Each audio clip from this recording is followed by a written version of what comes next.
하나님 감사합니다. 오늘도 우리 예배를 받아주시고 은혜 풍성히 더하여 주시옵소서.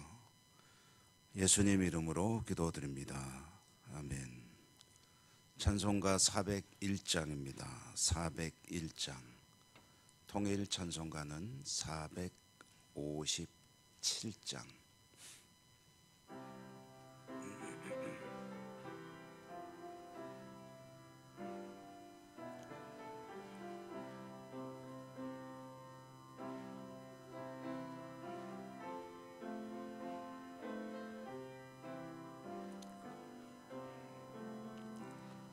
주의 곁에 있을 때 마음이 든든하오니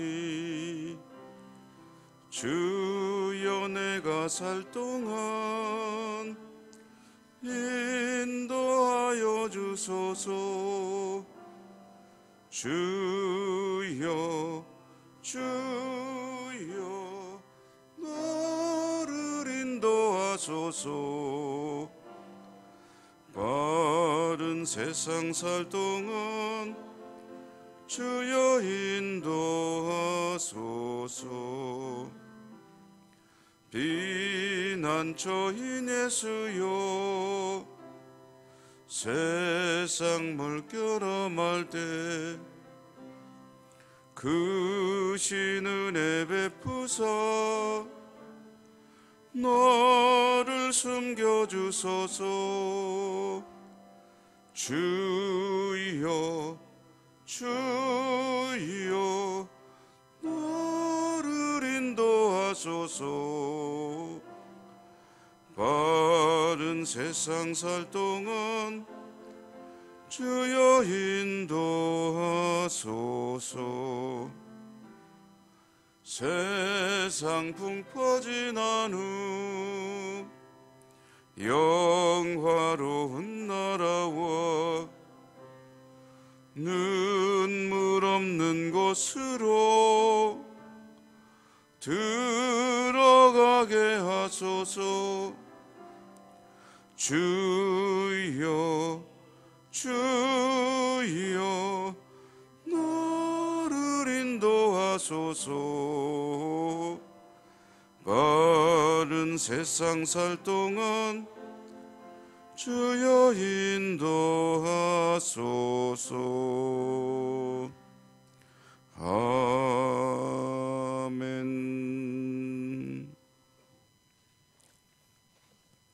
오늘 잠언 28장 15절입니다. 잠언 28장 15절 끝절 28절까지 한 절씩 교독하여 읽겠습니다. 잠언 28장 15절. 가난한 백성을 압제하는 악한 관원은 부르짖는 사자와 줄인 곰 같으니라. 무지한 주리자는 보악을 크게 행하거니와 탐욕을 미워하는 자는 장수하리라. 사람의 피를 흘린 자는 함정으로 달려갈 것이니 그를 막지 말지니라. 성실하게 행하는 자는 구원을 받을 것이나 굽은 길로 행하는 자는 곧 넘어지리라. 자기의 토지를 경작하는 자는 먹을 것이 많으려니와 방탕을 따르는 자는 궁핍함이 많으리라. 충성된 자는 복이 많아도 속히 보호하고자 하는 자는 벌을 면하지. 사람의 낯을 보아주는 것이 좋지 못하고 한 조각 떡으로 말미암아 사람이 범법하는 것도 그러하니라. 악한 눈이 있는 자 빈궁이 자기에게로 임할 줄은 알지 못하느니라. 사람을 경책하는 자는 혀로 아첨하는 자보다 나중에 더욱 사랑을 받느니라. 부모의 물건을 도둑질하고도 죄가 아니라 하는 자는 멸망받게 하는 자의 동륜이라. 욕심이 많은 자는 다툼을 일으키나 여호와를 의지하는 자는 풍족하게 되느니라. 자기의 마음을 믿는 자는 미련한 자요 지혜롭게 행하는 자는 구원을 얻을 자니라. 가난한 자를 구제하는 자는 궁핍하지 아니하려니와 못 본 채 하는 자에게는 저주가 크리라. 악인이 일어나면 사람이 숨고 그가 멸망하면 의인이 많아지느니라. 아멘. 오늘도 주님 은혜가 함께 하시기를 기원합니다.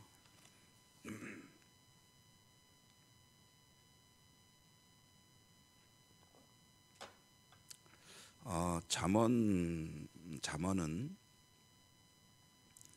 구절구절이 각자 독립적이라고 할까요? 그래서 한 구절만 가지고도 전하려는 교훈이 명확한 그런 책이죠. 보통 성경들이 한 단락단락이 어떤 주제를 가지고 말씀을 하려는 그런 구조로 되어 있다고 한다면, 잠언은 한 절씩만 띄어놔도 하나의 완전한 그런 교훈을 주는 여러 가지 교훈들의 모음집입니다. 그래서 잠언을 이렇게 우리 새벽에 읽는 것 같이 한 단락을 지어서 읽을 때 어떤 통일된 주제를 찾는 것이 참 쉽지가 않습니다. 그런데 그래도 이렇게 성경 이 잠언을 읽노라면은 한 단락별로 어떤 주제를 다루고 있구나 하는 것을 알 수가 있는데요. 오늘 말씀이 주로 어떤 이야기를 다루고 있는가 하면은 전체가 다 그런 것은 아니지만 대부분의 구절들이 욕심에 관한 그런 이야기들을 다루고 있다는 것을 알 수가 있습니다. 소유하는 것과 욕심, 나아가서 이제 탐욕이라고까지 할 수 있는 그런 것들에 관한 교훈이 이제 주어진다는 거죠. 소유하는 것, 그러니까 이제 일종의 물질관이라고 할 수가 있겠습니다. 돈에 대한 생각, 조금 폭넓게 물질에 대한 생각은 근본적으로 성경이 가지고 있는 물질관은 중립적입니다. 부자가 악한 것이 아니고 가난한 자가 수치가 아니고, 또 부자가 복 받고 가난한 자는 복을 못 받은 것이 그런 것이 아니고, 이 물질에 관한 것은 이제 근본적으로는 이제 좋은 것도 아니고 나쁜 것도 아니다라는 것이죠. 뭐 잠언에 그래서 유명한 교훈이 있지만 부하게도 마시고 가난하게도 마시고, 그런데 그 물질로 인해서 벌어지는 일 때문에 사람이 교만해질 수도 있고 또 비굴해질 수도 있기 때문에 이제 많은 것보다는 적절한 것이, 적은 것보다도 적절한 것이 좋다 하는 것이 잠언이 가지고 있는 자세이고, 성경 전체가 가지고 있는 물질과는 많이 가질 수도 있고 적게 가질 수도 있다. 그러나 그것이 이제 욕망, 욕심, 나아가서 과욕 지나서 탐욕에 이르는 것에 대해서는 아주 단호하게 부정적인 그런 자세를 취하고 있죠. 과욕, 지나친 탐욕, 그것은 물질에 대한 것뿐 아니라 삶에 있어서 그런 자세는 이제 아주 엄격하게 거부하는 그런 것이 성경의 자세입니다. 물론 이것은 뭐 인간적인 여러 가지 인륜이나 도덕에서도 같은 그런 교훈들을 많이 주고 있죠. 오늘 말씀도 대체로 보면은 가난한 백성을 압제하는 악한 관원 할 때 이것은 이제 폭정 또는 학정 이런 것을 의미하는 것 같지만, 그 속에 있는 것은 이제 이 탐욕에 대한 이야기로 시작이 되고 있다 하는 것을 알 수가 있고요. 그다음에 19절과 20절 말씀이 이제 어쩌보면 오늘 말씀의 대표적인 구절이라고 할 수가 있겠습니다. 19절에 보면 자기의 토지를 경작하는 자는 먹을 것이 많으려니와 방탕을 따른 자는 궁핍함이 많으리라 했는데, 여기서 자기의 토지를 따른다, 경작한다는 것은 이제 성실한 자세로 자기의 일을 하는 사람의 모습을 뜻하는 것이고, 방탕을 따른다는 것은 이것은 이제 투기적인 그런 모습을 의미하는 것입니다. 성실하게 땀 흘려 일하는 자는 그런 풍성한 양식을 얻게 되려니와, 방탕 곧 투기, 부당이득 또는 불로소득, 쉽게 부자가 되려는 것, 이런 것을 추구하는 자들은 오히려 궁핍에 이르게 될 것이다 라는 그런 뜻이고요. 20절도 같은 의미로 볼 수가 있겠습니다.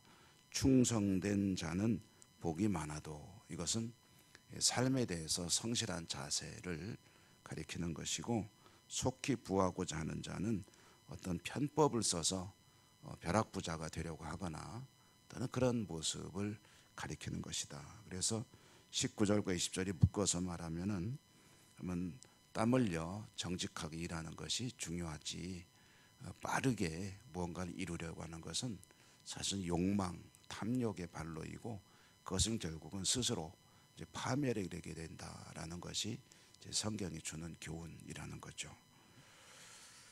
21절과 22절도 같은 뜻으로 볼 수가 있습니다. 사람의 낯을 보아준다는 것은 어떤 의미냐면, 이제 어떤 물질적인 대가를 얻고 좋지 못한 어떤 결정을 하는 것, 예를 들자면 재판이 대표적인 경우가 되겠죠. 어떤 공권력을 가지고 있는 이가 어떤 일을 결정할 때 어떤 부당한 이득을 취하고, 그리고 옳지 못한 결정을 했을 때, 재판에서는 예를 들어서 뇌물을 받고 불이한 판결을 했을 때, 이제 그런 경우가 해당이 될 것입니다. 이것은 욕심을 가지고 이제 그런 일을 한 것이죠. 그런데 결국은 그 모든 것을 다 잃게 될 것이다 라는 그런 뜻의 말씀이고요. 또 23절에 보면은 사람을 경책하는 자는 혀로 아첨하는 자, 이렇게 두 가지 경우가 대비가 되고 있는데, 이게 뭐 욕심이나 이런 것과는 별 의미가 관련이 없는 것처럼 보이지만 그 속뜻은 그 같은 내용입니다. 바른 말을 한다는 것은 이제 항상 좋은 건 아니죠. 항상 바른 말이 옳은 것은 아닙니다. 경우에 따라서는 바른 말도 자제를 해야 될 때가 있죠. 그렇지만 아첨하는 것은 이제 거짓인데요, 듣기 좋은 말로 미혹하는 것이죠. 근데 그 속에는 어떤 심리가 들어있냐면, 이제 옳지 못한 그런 것에 대한 욕망, 욕심을 가지고 옳지 못한 모습으로 누군가를 속이는 것, 그것이 이제 아첨이거든요. 그래서 거짓으로 일시적으로 호의를 얻게 되는 것은, 그것은 결국은 허무한 결과에 이르게 된다라는 그런 교훈의 말씀이 되겠습니다. 24절에 보면 부모의 물건을 도둑질한다고 했는데요, 이것은 부모의 재산을 이제 속여서 옳지 못한 방법으로 이제 취하는 것을 의미하는 것이죠. 이런 일들은 사회적 범죄인 살인과 동급의 악한 일이다라고 해서 아주 엄격하게 이런 것에 대해서 이제 말하자면은 교훈을 주고 있고요. 25, 26, 27 말씀도 같은 뜻인데 좀 결론적인 말씀이라고 할 수가 있겠습니다. 욕심을 가지고 무리를 추구하는 자는 이제 분쟁과 그로 인한 파멸에 이르게 된다라는 것이 이제 이어지는 말씀들이 가지고 있는 뜻이고요. 그리고 분수를 지키는데, 근데 결국은 이제 어떤 분수냐면 하나님 안에서의 분수이죠. 하나님 말씀 안에서 분수를 지키는 것은 이제 다른 말로 하면은 겸손이라고 할 수가 있겠습니다. 그래서 잠언의 아주 커다란 주제 중에 하나는 교만은 패망의 선봉이다라는 것이 이제 이와 같은 모습이라고 한다면, 겸손은 이제 존귀에 이르는 길이다라고 말하고 있죠. 하나님 안에서 분수를 지킨다, 그것은 우리식으로 말하면 성경적인 삶을 추구하는 사람이라고 할 수가 있겠습니다. 이런 사람에게 풍족하게 된다, 구원을 얻는다, 이것은 하나님의 축복된 삶으로 들어가게 된다라는 그런 교훈의 말씀입니다. 결국은 잠언도 성경 전체의 교훈과 아주 좀 독특한 부분들이 많이 있는 것 같지만 큰 그 흐름에서는 다를 바가 없습니다. 이것은 결국은 하나님 말씀 신앙을 추구하는 이들이 결국은 구원에 이르게 되고 하나님의 축복 가운데 살게 될 것이다 라는 그런 말씀이고요. 여러분, 오늘도 복된 하루가 되시기를 주님 이름으로 축원합니다. 은혜로우신 하나님 감사합니다. 잠언의 말씀을 통해서 계속 저희들에게 또 지혜로운 삶으로 이끌어가 주심을 감사합니다. 오늘도 주신 말씀을 마음속에 새기고 하나님 보시기에 좋은 모습으로 헛된 욕망에 사로잡히지 아니하고 하루를 성실하게 살아가는 저희 모두가 될 수 있도록 도우시고 축복해 주옵소서. 예수님 이름으로 감사하고 기도드립니다. 아멘. 하늘에 계신 우리 아버지, 아버지의 이름을 거룩하게 하시며 아버지의 나라가 오게 하시며 아버지의 뜻이 하늘에서와 같이 땅에서도 이루어지게 하소서. 오늘 우리에게 일용할 양식을 주시고 우리가 우리에게 잘못한 사람을 용서하여 준 것 같이 우리 죄를 용서하여 주시고 우리를 시험에 빠지지 않게 하시고 악에서 구하소서. 나라와 권능과 영광이 영원히 아버지의 것입니다. 아멘. 주신 말씀 기억하시며 기도하시고요. 또 여러분의 개인적인 소원들과 우리가 함께 기도하는 기도, 오늘도 아픈 분들에 대한 기도 빼놓지 말고 기도해 주시기 바랍니다. 여러 가지 주제에 따라 제목에 따라 올려드리는 그런 기도들도 드려주시기 바라고요. 다 같이 주여 한번 주님을 찾고 함께 기도하겠습니다. 주여.